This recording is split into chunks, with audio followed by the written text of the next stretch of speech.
Bom dia a todos. Inicialmente, eu agradeço o convite de falar nesse evento e acredito que tenhamos todos muito a dizer em relação a a situação atual de Minas Gerais. E, antes de começar a falar da questão processual e institucional, eu acho importante que nós rememoremos esses desastres, tenhamos a noção da sua uma das maiores fragilidades quando atuamos com processos é esquecermos o conflito, a essência e o que realmente se está trabalhando, tentando resolver ali. O desastre de Mariana foi a maior tragédia ambiental do Brasil. Alcançou 879 quilômetros. Os rejeitos alcançaram 879 quilômetros, 62 milhões de metros cúbicos de lama. Atingiram todos esses municípios, chegando ao Espírito Santo. Antes do desastre, nós tínhamos aqui Bento Rodrigues, como era. Depois do desastre, o que nós encontramos?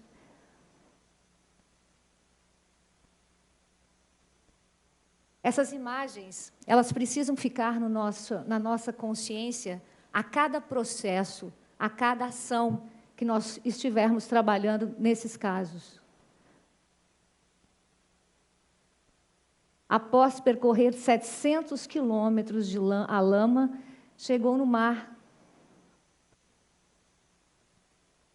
Resultados, na primeira tragédia, há 3 anos atrás, 19 pessoas mortas, 700 mil pessoas atingidas, danos materiais, danos morais, 200 famílias perderam as casas, nascentes soterradas, municípios falidos. E agora, em 25 de janeiro, um novo rompimento do Córrego do Feijão. 176 pessoas mortas, 134 desaparecidas, a lama já chegou a mais de 300 quilômetros, suspensa a captação de água no rio Paraupeba, 87 metros de altura, a encosta verde de 87 metros de altura que sustentava 11,7 milhões de toneladas de rejeito de minério de ferro cedeu e se transformou em uma onda marrom densa, que alcançou 80 quilômetros por hora. Esses são os fatos que nós, mineiros, e aqui me coloco como mineira, estamos vivendo e precisamos dar respostas no sistema de justiça de uma forma efetiva, célere e humana, acima de tudo humana. Mas observem o que aconteceu com o sistema de justiça após a tragédia de Mariana. Num primeiro cálculo na Justiça Estadual, 61.387 ações. Agora, eu fiquei sabendo que o número é até maior. Ações individuais por danos morais, várias ações. Os processos se avolumam nas prateleiras, nós não estamos conseguindo uma solução a contento. As questões processuais, o processo civil brasileiro, ele não foi feito para tratar grandes desastres, resolução de grandes desastres. O processo civil brasileiro, ele é um processo para questões individuais, entre 2 pessoas. Utilizar um processo que foi montado na sua estrutura para danos individuais, para problemas individuais, para uma questão dessa magnitude, é um equívoco. Tanto é um equívoco que nós não estamos conseguindo essas resoluções. Quais as consequências jurídicas da tragédia de Mariana? Agora, vamos para o espaço do que foi feito juridicamente. Por maior esforços de todas as instituições, nós tivemos praticamente 1 ano e meio de discussões relacionadas à competência. Que juiz é competente? É o tribunal? É a primeira instância? É a Justiça Estadual? Quem é competente? Vocês, com as imagens que eu mostrei para vocês nesse início, será que realmente Não há uma falha da realidade e do direito? Não há um vazio? Nós não podemos agora, nesse caso de Brumadinho, ficarmos 1 ano e meio discutindo competência. Isso é algo que nós não podemos aceitar enquanto pessoas que estão buscando realizar a justiça. E observem bem, aí eu até vi ali a colocação do Zé Adércio, realmente todas aquelas questões, acabou havendo anulação no tribunal. Então, onde nós erramos aqui? Onde nós erramos? Todos nós. Nós não nos unimos no início, quando tudo começou. Quando a dor ainda está presente, nós precisamos dessa união das instituições, das justiças, de todos, porque o tamanho o problema é tão complexo, tão gigante e causa tanta dor, que nós não podemos nos deixar levar por nenhuma vaidade pessoal e muito menos por questões ritualísticas do processo que foi criado para as questões individuais. Só em Minas Gerais, nós tivemos 70 ações, praticamente 70 ações civis públicas na Justiça Federal. E após a fixação da competência, decorrido 1 ano e meio daquela tragédia absurda, nós conseguimos, aqui na Justiça Federal, por meio do juízo da 12ª Vara, que merece todas as nossas homenagens, porque é um juiz substituto, solitário no seu gabinete, sem nenhum apoio de força-tarefa, conseguiu realizar esse grandioso trabalho, homologar e participar com todas as instituições. Isso é algo que nós precisamos deixar aqui bem claro, assim, que nos orgulhamos muito da presença do nosso colega.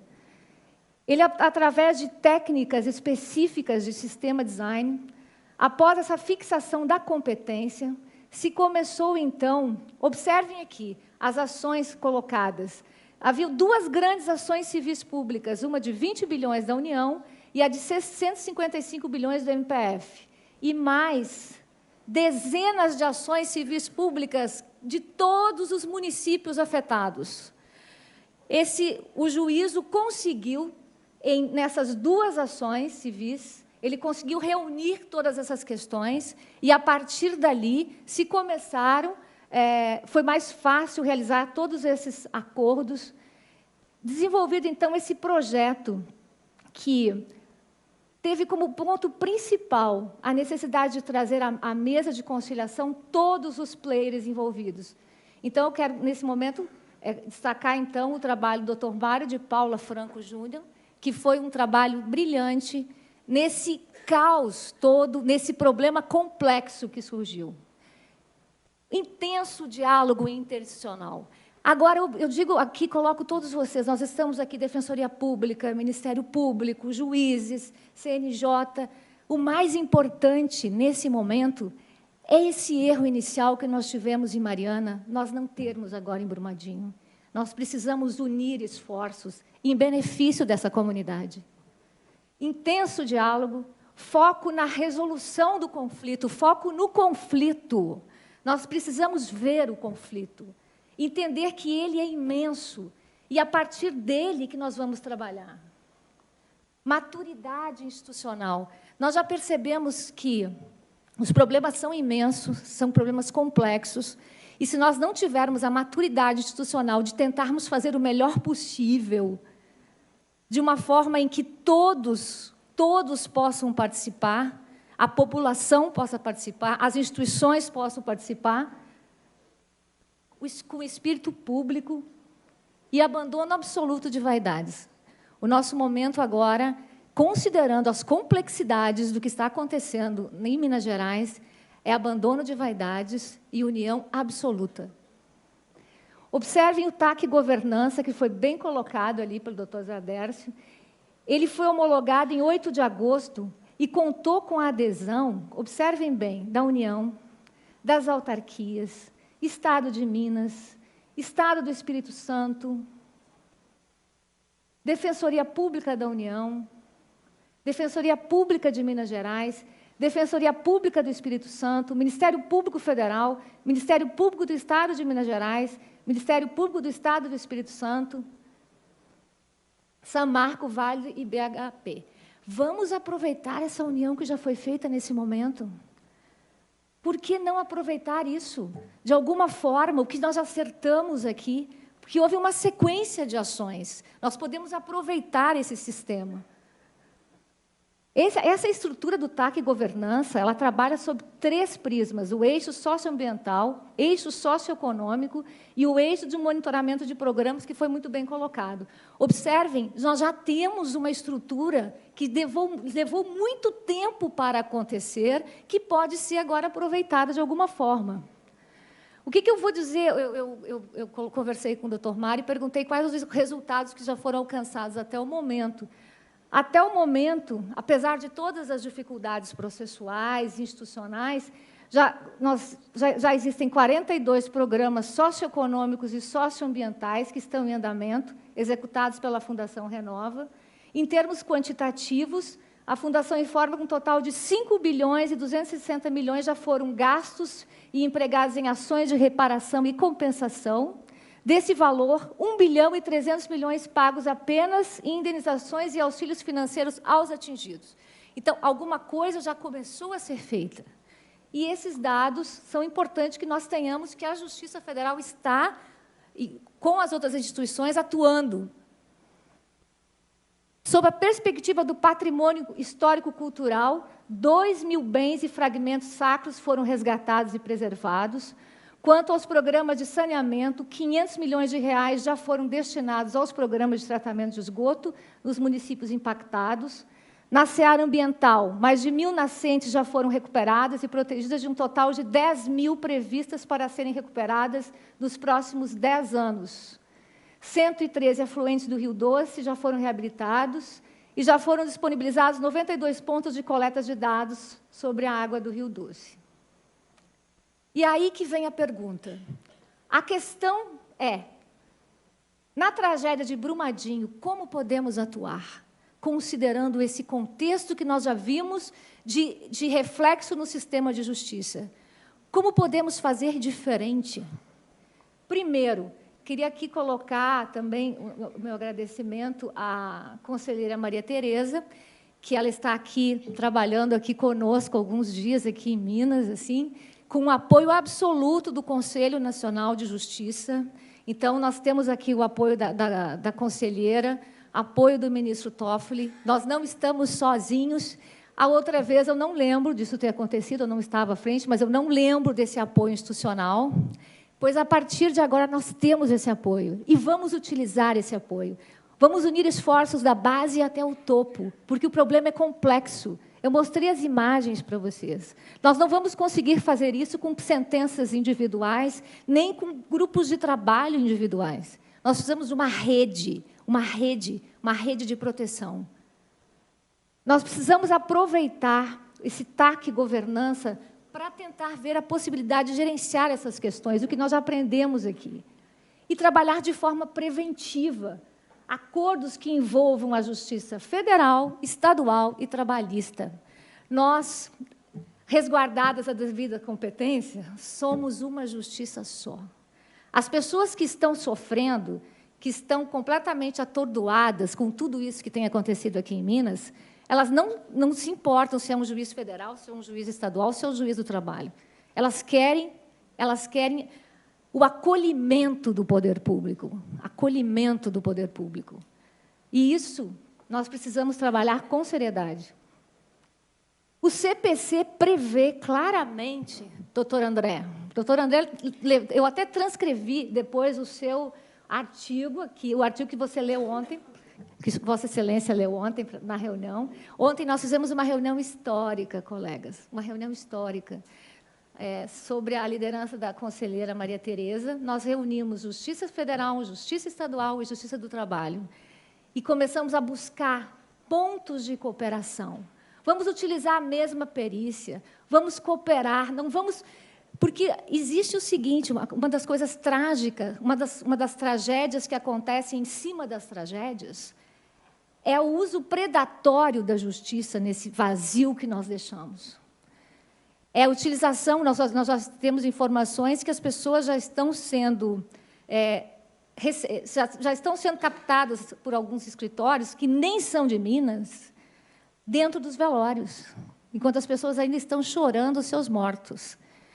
E isso ser trazido para a justiça sob a forma de um processo, de um conflito, nós precisamos conseguir discernir o que é o acolhimento, o que é a pacificação, que eu gosto do termo pacificação. Eu acho que o conflito ele existe exatamente para que nós possamos alcançar o equilíbrio, porque justiça nada mais é do que equilíbrio. A nossa missão é reequilibrar. Eu acho que é muito importante, então, que nós tenhamos em mente que uma cooperação entre justiça estadual, federal e trabalhista será algo que vai conseguir alcançar o conflito na sua integralidade. Porque o que nós temos observado? O conflito ele é visto sob uma perspectiva de competência pura. E isso gera esses espaços para esse uso predatório do sistema de justiça. E, no momento que a justiça é usada por ações que talvez se repliquem de forma indefinida, você acaba tirando a possibilidade de eficiência daquelas questões que realmente precisam ser resolvidas. Então, esse discernimento nós precisamos ter já nesse início. Essas adoções de medidas emergenciais pelas 3 justiças, isso é muito importante. Não vamos deixar que discussões sobre competência tirem o resultado do que nós precisamos fazer enquanto instituição.